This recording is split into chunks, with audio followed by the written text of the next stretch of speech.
நண்பர்கள் அனைவருக்கும் அஸ்ஸலாமு அலைக்கும். நான் உங்கள் ரெட் ஹில்ஸ் பாஷா. இன்னைக்கு நாம பார்க்க போற விஷயம் கொஞ்சம் ஆச்சரியமாவும் அதே சமயம் என்னப்பா சொல்றீங்க அப்படின்னு யோசிக்க வைக்கிற மாதிரியும் இருக்கும். நம்ம உடம்புலயே ரொம்ப காம்ப்ளிகேட்டட் பார்ட் எதுன்னு கேட்டா கண்ணை மூடிக்கிட்டு மூளைன்னு சொல்லுவோம். ஆனா அந்த மூளையில ஒரு குறிப்பிட்ட பகுதிக்கும் நாம சொல்ற பொய்க்கும் ஒரு லிங்க் இருக்குன்னு 1400 வருஷத்துக்கு முன்னாடியே சொல்லப்பட்டிருக்குன்னா நம்புவீங்களா? முதல்ல அந்த வசனத்தை பார்த்துடலாம். திருக்குறான்ல 96 அத்தியாயத்துல 15 மற்றும் 16 வசனங்கள் இப்படி சொல்லுது. அவன் விலகி கொள்ளாவிட்டால் அவனது முன் நெற்றி ரோமத்தை பிடித்து நாம் இழுப்போம். அது பொய் சொல்லும் பாவம் செய்யும் முன்னெற்றி. இங்க நோட் பண்ண வேண்டிய விஷயம் என்னன்னா, அந்த மனிதன் பொய் சொல்றான்னு சொல்லாம அவனோட முன்னெற்றி பொய் சொல்லுதுன்னு இந்த வசனம் சொல்லுது. என்னடா இது, நெற்றி எப்படி பொய் சொல்லும்னு அன்னைக்கு யோசிச்சிருக்கலாம். ஆனா இன்னைக்கு நரம்பியல் நிபுணர்கள் என்ன சொல்றாங்கன்னு பாருங்க. நவீன நரம்பியல் படி நம்ம மூளையோட முன்பகுதிக்கு ப்ரீஃப்ரண்டல் கோர்டெக்ஸ்னு பேரு. இதோட வேலை என்ன தெரியுமா?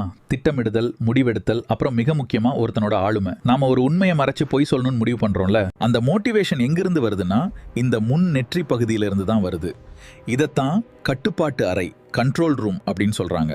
சரி, இதுக்கு அறிவியல் என்ன சொல்லுதுன்னு பார்க்கலாம். 2000களின் ஆய்வு. 2001ல டாக்டர் ஆண்ட்ரூ நியூபர்க் மற்றும் பல நரம்பியல் நிபுணர்கள் செஞ்ச ஆய்வுல ஒருத்தன் பொய் சொல்லும் போது அவனோட ப்ரீஃப்ரண்டல் கார்டெக்ஸ் பகுதி ரொம்ப ஆக்டிவா இருக்கிறத எஃப்எம்ஆர்ஐ ஸ்கேன் மூலமா கண்டுபிடிச்சாங்க. ஒருத்தன் தப்பு செய்ய தூண்டுறது அந்த பகுதி தான். அப்படிங்கறதால தான் அந்த நெற்றி ரோமத்தை பிடிச்சு இழுப்போன்னு குரான் சொல்லுது. அதாவது குற்றவாளியோட சிந்தனை தொழிற்சாலையை அது சுட்டி காட்டுது. யோசிச்சு பாருங்க ஃப்ரெண்ட்ஸ், ஸ்கேன் மெஷின் இல்லாத, மூளையை திறந்து பார்க்க வசதி இல்லாத காலத்துல முன்னெற்றி தான் பொய் சொல்லுதுன்னு சொன்னது உண்மையிலேயே ஒரு ஆச்சரியமான விஷயம் தானே.